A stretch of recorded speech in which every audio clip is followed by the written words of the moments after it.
Hey guys, it's Ty the Dog Guy with Ty the Dog Guy on the Daily, and I want to talk to you about equations.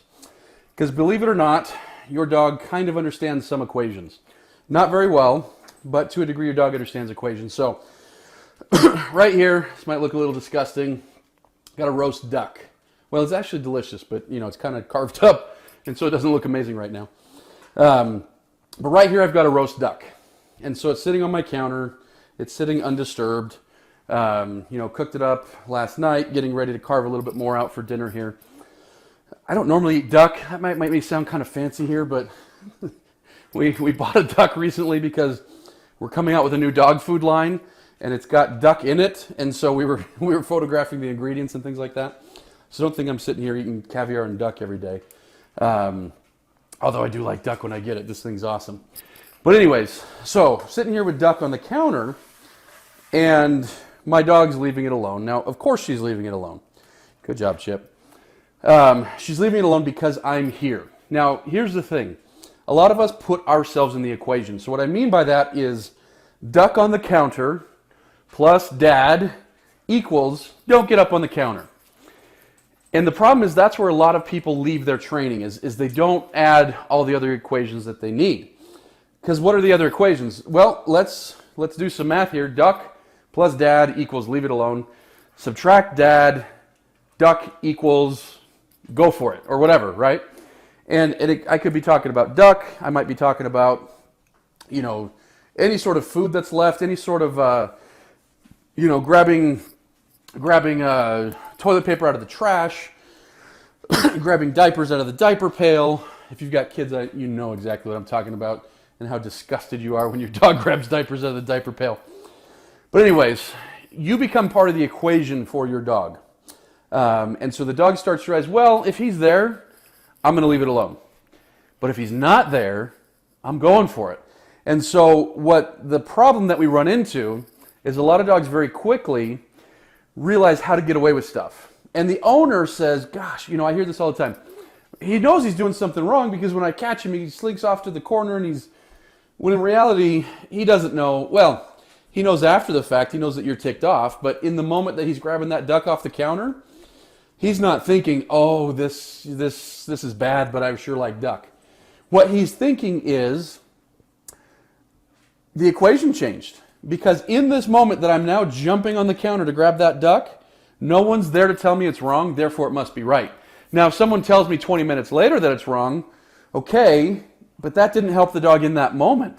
And so in order for the dog to create that association, the dog can't go back 20 minutes in his mind and say, shoot, I shouldn't have done that thing 20 minutes ago. And so what happens here is you've stuck yourself into the equation. So what I try to get my clients to do is take themselves out of the equation as time goes on. Now there's a variety of ways to do this. So I was doing this today with a client where, her dog is 5 months old and is starting to get on the counter. So what do? We start leaving ham and turkey hanging off the counter. And the second the dog shows interest in it, we use some sort of correction. Now, the correction I like to use, we do a lot of e-collar training here. It doesn't even have to be a high level. But let's say the dog starts getting up and sniffing the counter. I'm just going to have a couple taps, tap, tap, tap. It's not much, but just enough for the dog to be like, well, that was weird. And what I'm doing is I'm taking myself out of the equation. I'm walking over here and I'm pretending I'm not even paying attention. Or maybe I'm over there on the couch watching TV, but I'm keeping like a sneaky eye on the duck over here or something like that. But what I need to do is I need to take myself out of the equation. And in taking myself out of the equation over and over where the dog's kind of getting a correction, a negative reinforcement for getting up on the counter or getting in the trash or chewing on the table leg or whatever it is, what happens is as time goes on, and I'm not around, and I'm wanting to supervise my dog less and less, and I'm wanting the dog to be a little bit more autonomous and a little bit more responsible for his or her actions, I was never part of that equation. And so in the dog's mind, when I'm over there, pointing over there to the couch, and she's over here getting a little bit of a correction, I'm not in that equation, and so the only thing in the equation is getting on the counter is uncomfortable. And so the dog starts, and maybe I do it with the duck today, maybe I do it with the ham tomorrow, maybe I do it with the prime rib. Again, yeah, I only eat prime rib on Thanksgiving. It's not like I'm eating all these expensive meats.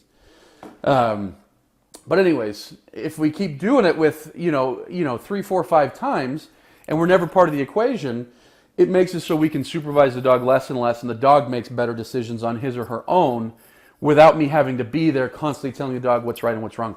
Now, the e-collar is a great tool for that. Another tool that you could use would be like, this would be like an empty pan, and I'm going to hang it off, and there's going to be something here, and maybe there's going to be some more like, I don't know, like tin pan type stuff.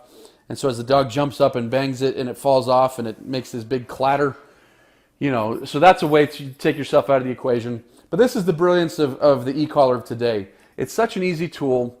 And again, on the levels that we use, it's such a humane tool, but we can take ourselves out of the equation.